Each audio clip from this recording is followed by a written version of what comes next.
नमस्कार, आप देख रहे हैं ग्राउंड खबर न्यूज और मैं हूं आपके साथ ज्योतिका। आइए रुक करते हैं खबर की। असम की राजनीति में एक बार फिर बांग्लादेशी घुसपैठ का मुद्दा केंद्र में आ गया है और चुनावी माहौल पूरी तरह गर्मा चुका है।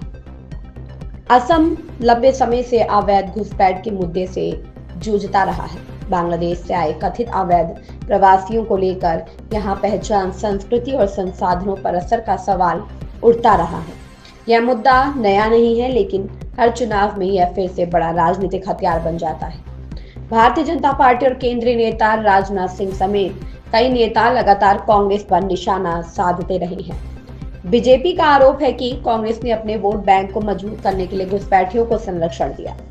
इससे असम की जनसंख्या संरचना और सुरक्षा पर खतरा पैदा हुआ। बीजेपी एनआरसी और सख्त सीमा नीति को अपना एक बड़ा एजेंडा बना रही है। कांग्रेस इन आरोपों को सिरे से खारिज कर रही है। कांग्रेस का कहना है कि बीजेपी इस मुद्दे का राजनीतिक फायदा उठाने के लिए डर का माहौल बना रही है। एनआरसी और नागरिकता से जुड़े मुद्दों में कई असली भारतीय नागरिकों को परेशान किया गया। कांग्रेस खुद को संविधान और सभी समुदायों के अधिकारों का रक्षक बता रही है। एआईयूडीएफ और मुस्लिम वोट बैंक एंगल।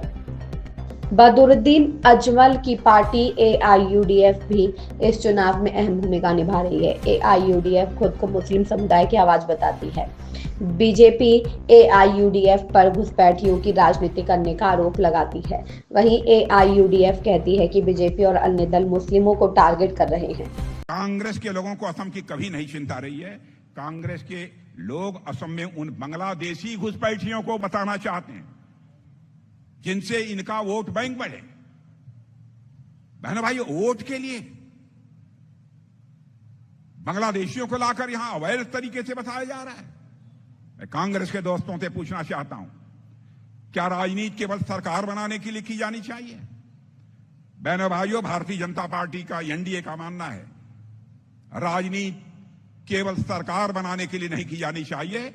राजनीति की जानी चाहिए तो देश बनाने के लिए राजनीति की जानी चाहिए। देश बनाने के लिए राजनीति की जानी चाहिए। मैं आप लोगों से भी कहना चाहता हूं, इनको समझाइए, इनको पढ़ाइए। इन लोगों की ऐसी हालत हो गई है, ये लोग अपनी मीटिंग्स में भारत के राष्ट्रगान की जगह बांग्लादेश का राष्ट्रीय गीत बजाते हैं। आपने देखा होगा कि कैसे श्रीभूमि जिले में कांग्रेस सेवा दल के कार्यक्रम में खुलेआम बांग्लादेश का राष्ट्रगान बजाया गया। क्या हमारे असम और नॉर्थ ईस्ट के भाइयों के स्वाभिमान को यह चुनौती नहीं है? और यही कांग्रेस की वह मानसिकता है मेरे बहनों भाइयों, जिसने बराबर असम के लोगों को, असम में बांग्लादेशी शरणार्थियों को बराबर संरक्षण देने का काम किया है। लेकिन मैं आपको यकीन दिलाता हूं, आपने देखा होगा बहनों भाइयों, आपने सरकार बनाई थी, फिर से हमारी सरकार बनाइए, कोई अवैध घुसपैठिया असम के अंदर नहीं रहने पाएगा। मैं आपको विश्वास दिलाता हूं। एक बहुत बड़े विद्वान, माने जाने विद्वान हैं, उनका नाम वेरियर इल्विन है। उन्होंने कहा था कि कई देशों की यात्रा करने के बाद भी असम के लोगों ने, उन्होंने कहा, बहुत बड़े विद्वान हैं, उनका नाम है वेरियर एल्विन, इसको दिखवा लीजिएगा। उन्होंने कहा, हमने बहुत देशों की यात्रा की है, बहुत राज्यों में गया हूं, लेकिन जैसी शिष्टता और जैसी नम्रता की भावना मैंने असम के लोगों में देखी है, वह हमको कहीं भी देखने को नहीं मिली। बहनों भाइयों, यह उन्होंने कहा है। अतिथि का सत्कार, यानी मेहमानों का सत्कार, सादगी और अपनापन, यह असम की पहचान है। यह मैं नहीं कह रहा हूं, यह वेरियर एल्विन ने कहा। आप कभी चले जाइएगा, इंटरनेट पर निकाल कर देख लीजिएगा। असम ने बराबर खुले दिल से आने वालों का सत्कार किया है बहनों भाइयों। लेकिन दुर्भाग्य से असम की इस सादगी का, असम के लोगों के इस भोलेपन का बराबर लोगों ने दुरुपयोग किया है और वोट बैंक की राजनीति करने के लिए घुसपैठियों को लाकर यहां पर बसा दिया है। पूरे प्रदेश की जनसंख्या का संतुलन ही बिगाड़ दिया है। मैं आपको याद दिलाना चाहता हूं कि 2017 में पूर्व चुनाव आयुक्त यशस ब्रह्मा की अध्यक्षता वाली समिति ने एक रिपोर्ट तैयार की थी और अपनी रिपोर्ट में उन्होंने कहा था कि असम के 15 जिलों में अवैध घुसपैठी का प्रभाव यह बढ़ चुका है और यह असम के निवासियों के अस्तित्व के लिए भी संकट है और असम के निवासियों के अधिकार के लिए भी संकट है।